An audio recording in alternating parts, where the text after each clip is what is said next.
అందరికీ నమస్కారం. ఈరోజు మీ అందరికీ నేను వినిపించబోయే కథ సుజాత మళ్ళీ పుట్టినూరుకు. రచయిత ప్రతాప వెంకట సుబ్బారాయుడు గారు.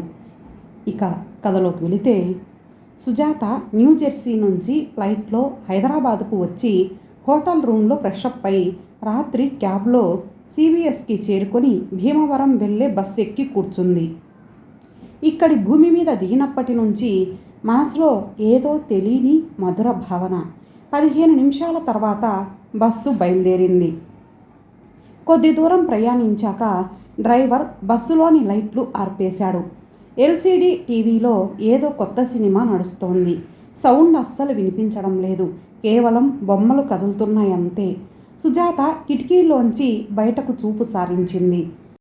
దగాయమానంగా వెలిగిపోతున్న మాల్స్, చాలా వరకు మినుకులతో సరిపెట్టుకుంటున్న షాపులు, గుళ్ళు, గోపురాలు, అక్కడక్కడ ఇల్లు, హోటళ్ళు వెనక్కి వెళ్ళిపోతున్నాయి. తన జీవితంలో ఎన్నో సంవత్సరాలు గతంలోకి ఇలాగే జారిపోయాయి కదా. ఆ ఆలోచన తటాలున మనసులో మెదిలి ఆమె పెదాలపై చిరునవ్వు నిలిచింది. అనుకోకుండా గతం ఆమె స్మృతి పథంలో కదలాడసాగింది. సుజాతను చూసుకోవడానికి పెళ్లివారు వచ్చారు. అబ్బాయి రఘు వాళ్ళ అమ్మా నాన్నలకు ఒక్కగానొక్కడు, అందగాడు. హైదరాబాదులోని సాఫ్ట్వేర్ సంస్థలో ఉద్యోగం. అప్పటికి సుజాత కూడా బీటెక్ పూర్తి చేసి సంజీవరెడ్డి నగర్లో సాఫ్ట్వేర్ కోర్సు చేస్తోంది. తల్లిదండ్రులకు ఆమె కూడా ఒక్కతే సంతానం. మగపెళ్లివారు కట్న కానుకలు అడగనందుకు, మరే రకమైన అడ్డంకులు లేనందుకు వాళ్ళిద్దరి పెళ్లి శీఘ్రంగానే జరిగిపోయింది. 2 సంవత్సరాల కాలం సునాయాసంగా సాగిపోయింది. ఈ మధ్యకాలంలో సుజాత కోర్సు పూర్తి చేయడం, ఆమెకు మాదాపూర్లో మంచి ఉద్యోగం రావడం జరిగిపోయింది. ఇద్దరి సంపాదన నెత్తికి నేలకి హాయిగా ఆనందంగా ఉంటున్నారు. వాళ్ళిద్దరి మధ్యకి ముద్దులొలికే ఒక పాప కూడా వచ్చింది. అంతలో ఒక చిన్న అపశృతి. సుజాతకు అమెరికా వెళ్ళే అవకాశం వచ్చింది. ఆ వార్తను ఎంతో సంతోషంతో, ఉద్వేగంతో రఘువుకు చెప్పాలని ఆగమేఘాల మీద ఆఫీస్ నుంచి ఇంటికొచ్చింది. రఘు ఆమె అనుకున్నంత ఎగ్జైటెడ్గా వార్తను రిసీవ్ చేసుకోలేదు. పైనుంచి నిర్లిప్తంగా ఉన్నాడు. ఆమె తన సంబరం మీద నీళ్లు చిలకరించినట్టుగా ఫీల్ అయ్యింది. ఈ అవకాశం కోసం మా ఆఫీసులో ఎంతమంది కాచు కూర్చున్నారో, ఎంతమంది అందరి కాళ్ళు పట్టుకున్నారో నాకు తెలుసు. కానీ మేనేజ్మెంట్ నా ప్రతిభను గుర్తించి నాకు మాత్రమే ఈ అవకాశం ఇచ్చింది. విదేశానికి వెళ్ళడమే కాదు, 2 చేతుల కాదు ఎన్నో చేతుల సంపాదించుకునే మంచి అవకాశం. మన దేశంలో ఎంతోమంది యువత ఉద్యోగం కోసం అల్లాడుతున్నారు. అలాంటిది నాకు ఉద్యోగం రావడమే కాకుండా విదేశానికి ప్రయాణించే అవకాశం అతి తక్కువ సమయంలో రావడం, ఓహ్, ఏ జన్మలోనో ఏ దేవుడికో గొప్ప పూజ చేసుంటా. అందుకే ఈ వరం. నాతో పాటు నువ్వు వచ్చేయి, అక్కడ జాబ్ చూసుకుందువు. కానీ అయినా ఈ వార్తకు నువ్వు జలస్ ఫీల్ అవుతున్నావని అనుకోవట్లేదు. ఎందుకంటే అది నీ మనస్తత్వం కాదు. మరెందుకు అలా డల్గా ఉన్నావో మాత్రం తెలియడం లేదు అంది. డబ్బనేది అవసరానికి, డబ్బే అవసరం కాదు. నువ్వు అక్కడికి వెళ్ళి అక్కడి ఆడంబరాలకి అలవాటు పడిపోతే మళ్ళీ ఇటు రాలేవు. ఇక్కడి అనుబంధాలు, ఆప్యాయతలు అన్నీ మనసు లోతుల్లో మరుగున పడిపోతాయి. నాకు ఒకప్పుడు ఇలాంటి అవకాశమే వచ్చింది. నేను తిరస్కరించాను. కాబట్టే నిన్ను పొందగలిగాను. నా మాట విను సుజీ. ఆ ప్రపోజల్ను రెఫ్యూజ్ చేయి. అందరం కలిసి ఇక్కడ హాయిగా ఉందాం అన్నాడు. ఏంటి రఘు ఆ నెగటివ్ ఆలోచనలు? మన బంధువుల్లో విదేశాలకు వెళ్ళిన వాళ్ళు ఉన్నారా? డబ్బు విలువ నీకు తెలియదని నేను అనుకోను. అది ఎంత సంపాదిస్తే అంత గొప్ప. జీవిత చరమాంకంలో సుఖంగా ఉండొచ్చు. మా నాన్నగారు నన్ను చదివించడానికి ఎంత ఇబ్బంది పడ్డారో, పెన్షన్ డబ్బులతో ఇంటిని గడపడానికి ఎంత అవస్థ పడ్డారో నేను కల్లారా చూశాను. మన జీవితాల్లో అత్యంత ప్రాధాన్యం ఇవ్వాల్సింది డబ్బుకే, తర్వాతే బంధాలకు అంది నిర్ద్వందంగా. ఆ రోజు నుంచి సుజాత వెళ్ళే వరకు చిన్న వాగ్వివాదాలు జరుగుతూనే ఉన్నాయి. ఇరువైపులా పెద్దలు సర్ది చెప్పడానికి చూశారు. సుజాత తనిక్కడ ఉండడానికి, రఘు ఆమె వెంట విదేశానికి వెళ్ళడానికి అంగీకరించలేదు. పాప రఘు దగ్గరే ఉండేట్టు నిర్ణయం జరిగిపోయింది. ఎందుకంటే ఇక్కడ రఘుతో పాటు బంధువర్గం ఉంటుంది కాబట్టి, అవసరానికి సహాయపడతారు కాబట్టి. సుజాత ఫ్లైట్ ఎక్కి గగనతలానికి ఎగిరింది. రఘు కింద నేల మీద ఉండిపోయాడు. 10 సంవత్సరాలు గడిచిపోయాయి. అసలు ఎలా గడిచిపోయాయో తెలీదు. బహుశా మన దేశంలో కన్నా విదేశాల్లో కాలచక్రం గిర్రున తిరుగుతుందేమో. ఈ మధ్యలో రఘు పాప తనకు గుర్తొచ్చిన బాధ్యతలు ఆమె మనసును తమ వైపు మొగ్గేలా చేశాయి. పాపకు హైందవి అని పేరు పెట్టారట. రఘు పంపిన ఫోటోల్లో పాప ఎంత బాగుందో.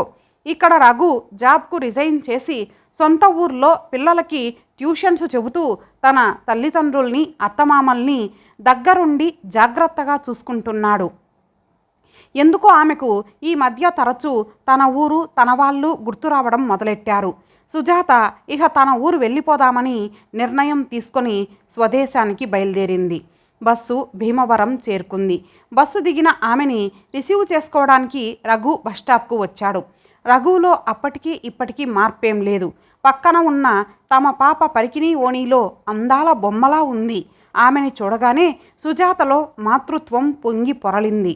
పాపను కౌగిలించుకొని కళ్ళ నుంచి స్రవిస్తున్న నీళ్లతో తడిపేసింది. ఊర్కో సుజాత, పద ఇంటికెళదాం అన్నాడు రఘు ఆమె చేతిలోంచి బ్యాగ్ అందుకొని.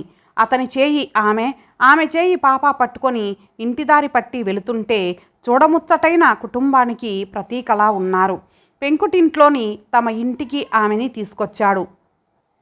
అందులోకి అడుగు పెడుతుంటే అన్నాళ్ళు తను కంఫర్ట్ అనుకొని ఉన్న స్టార్ హోటల్ రూమ్స్ కూడా దాని ముందు బలాదూర్ అనిపించింది. స్నానం చేసి కాసేపు రెస్ట్ తీసుకునేసరికి రఘు తల్లి కనకమ్మ ఆమెని భోజనానికి లేపింది.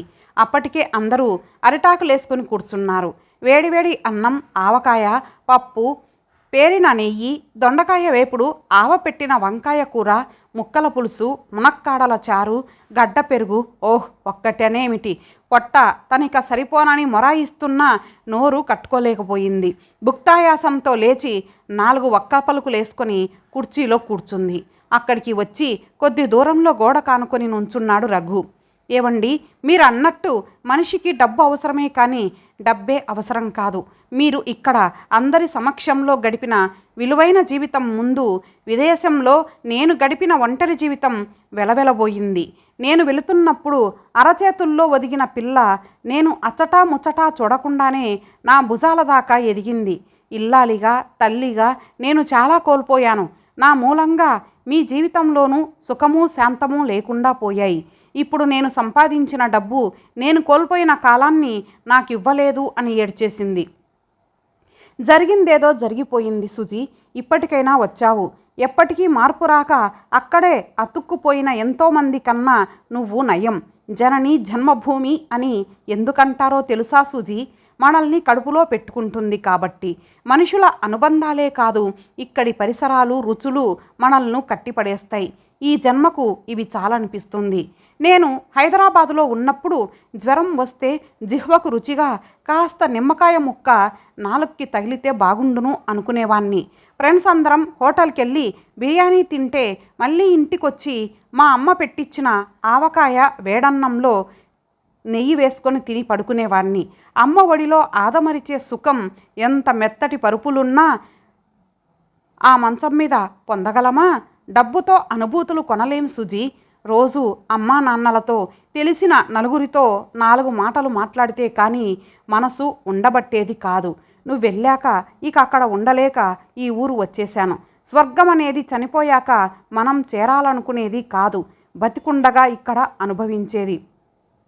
సాయంత్రం శ్రీ వేణుగోపాలస్వామి ఆలయానికి వెళ్దాం. ఇక ముందన్నా మనకు ఎటువంటి కష్టాలు ఎడబాట్లు కలగకూడదని మనసారా స్వామిని కోరుకుందాం, సరేనా అన్నాడు. సరే అన్నట్టుగా ఒక్క ఉదుటున లేచి అతని గుండెల మీద గువ్వలా ఒదిగిపోయింది. ఇంతటితో ఈ కథ సమాప్తం. మరలా మరొక మంచి కథతో కలుద్దాం. అంతవరకు సెలవు. నమస్తే.